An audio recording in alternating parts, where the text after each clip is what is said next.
बोले शंकर भगवान की जय। अश्वमेघ की पूर्ति। आकाशवाणी भगवान की काष्ठमय प्रतिमा का निर्माण, संस्कार तथा सत्वन। जैमिनी जी कहते हैं, तदनंतरन राजा के अश्वमेघ यज्ञ में सोमरस निकालने का उत्सव प्रारंभ हुआ। उसमें दीनों को बेरोक टोक मनोवांछित दान दिए जाने लगे। उस समय नारद जी ने नृप श्रेष्ठ इंद्रधूमन से कहा, राजन, अब पूर्णा आहुति का कार्य समाप्त हुआ, जिससे यह यज्ञ सफल हो जाए। पहले ध्यान में तुमने जो कुछ देखा है, उसके अनुसार तुम्हारे भाग्योदय का समय समीप आ गया है। श्वेत दीप में जिन विश्व मूर्ति अविनाशी विष्णु का तुमने दर्शन किया है, उनके शरीर से गिरा हुआ रोम वृक्ष भाव को प्राप्त हो जाता है।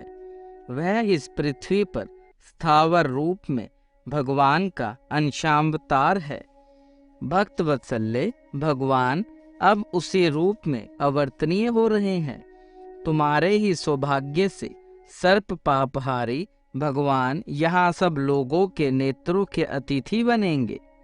अब यज्ञांत स्नान समाप्त करके वृक्ष रूप में प्रकट हुए यज्ञेश्वर भगवान विष्णु को तुम इस महादेवी पर स्थापित करो।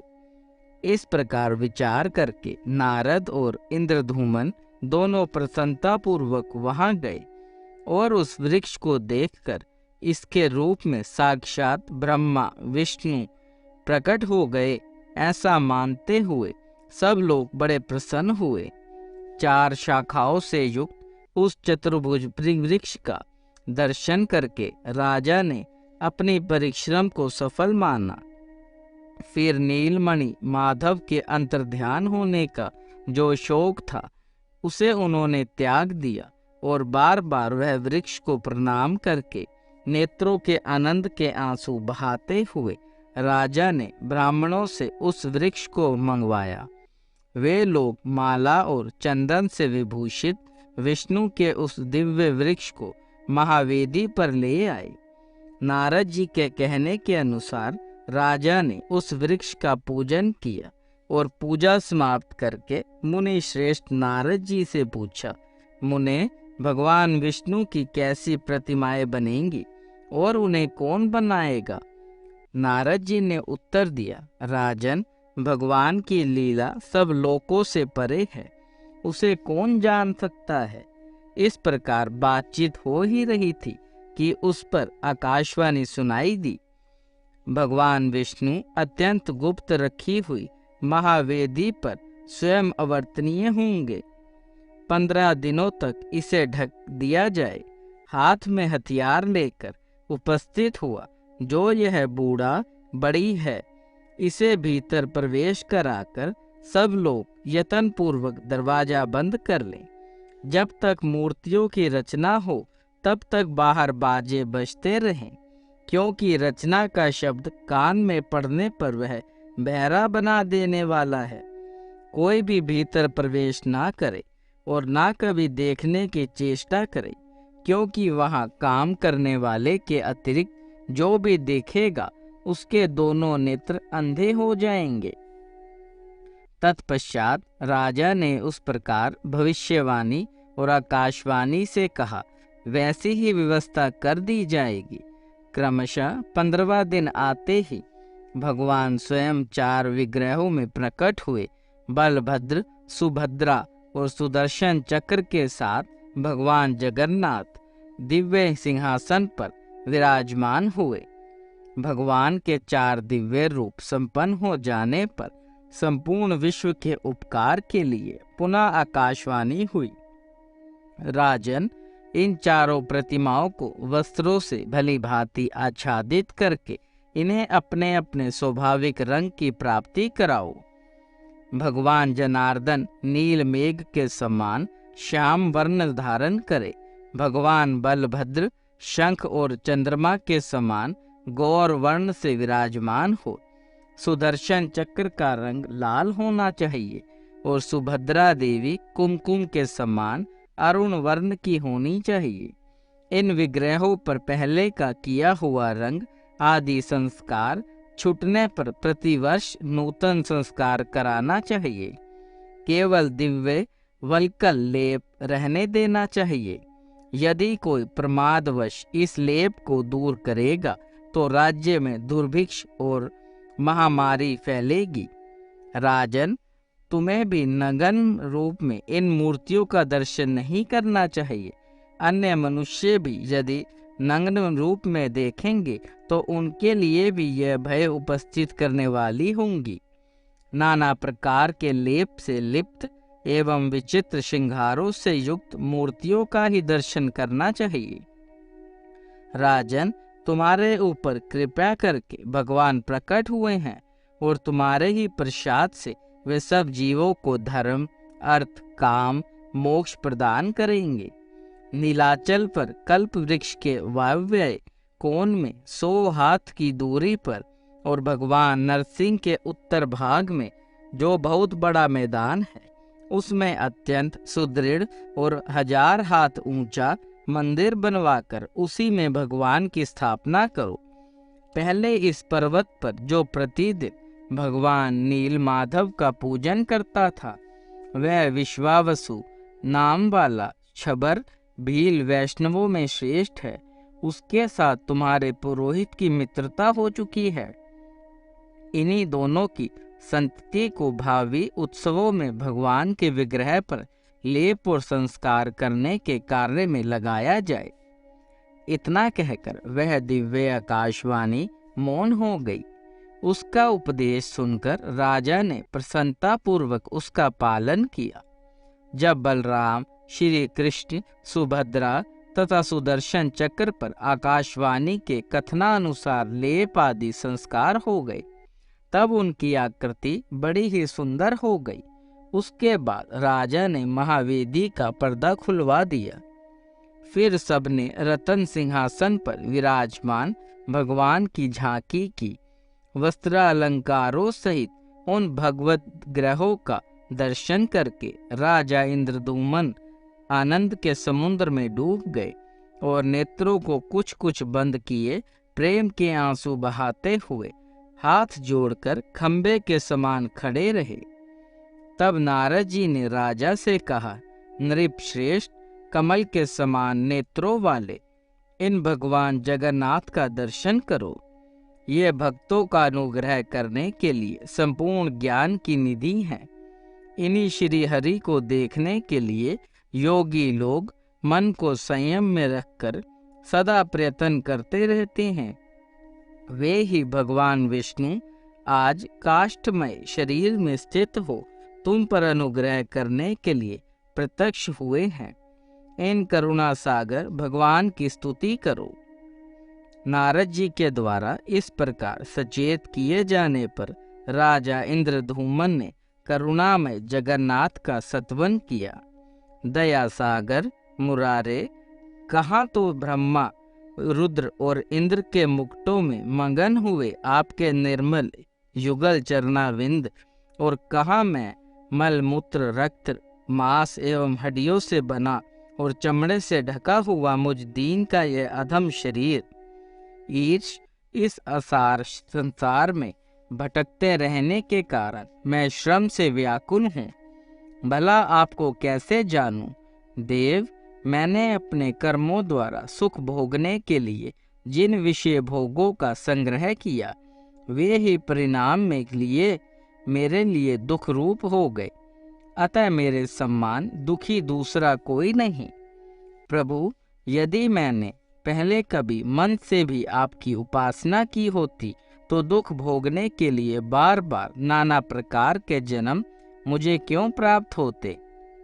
मुरारे, क्या आपके चरणाविंदों से दूर रहने का यही फल नहीं है?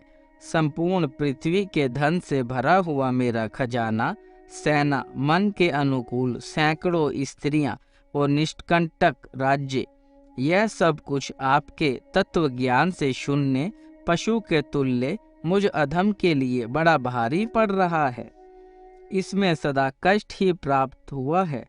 दीनों पर दया करने वाले प्रभु, आपके स्मरण करने मात्र से ही जीवन की मुक्ति होती है। इस संसार में आपके सिवा कोई मेरा बंधु नहीं है। मेरी बुद्धि आपके चरणाविंदों से कभी अलग ना हो। आप सच्चिदानंद में परिपूर्ण सिंधु हैं, जो शस्त्रों जन्मों का भाग्योदय होने पर आपको पा गए हैं। वे क्या कभी लेश मात्र सुख और अनंत दुखों से भरे हुए विषय भोग रूपी इंद्रजाल की ओर आंख उठाकर देखते हैं?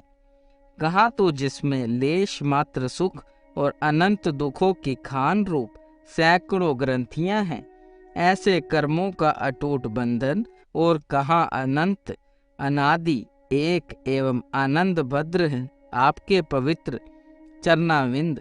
सब पर स्वभावता कृपा करने वाले प्रभु, मूलभूत आप परमेश्वर को न पाकर तुच्छ कार्य के लिए बहुत भटकने वाले कलेश के ही भाजन रूप मुझ अत्यंत दीन की रक्षा कीजिए। संपूर्ण विश्व के एकमात्र वंदनीय विष्णुदेव, वेदांत वेद्य, अव्यव विश्वनाथ, आप ही समस्त पाप राशियों का नाश करने में समर्थ हैं। बलवानों में श्रेष्ठ बलभद्र, आपका विग्रह सहस्त्रों वफनों से आवृत है। आप ईश्वर हैं, मैं आपकी शरण में आया हूँ। संसार को आश्रय देने वाली तथा संपूर्ण देवताओं को उत्तम करने वाली मंगलमयी सुभद्रा के दोनों चरणों को प्रणाम करता हूँ। हे नाथ, यह ब्रह्मांडों का समूह जिसकी किरणों के समुदाय से रचा गया है और जो दैत्यों की सेना का संहार करने वाला है, उस सुदर्शन चक्र के रूप में आपको मैं प्रणाम करता हूँ।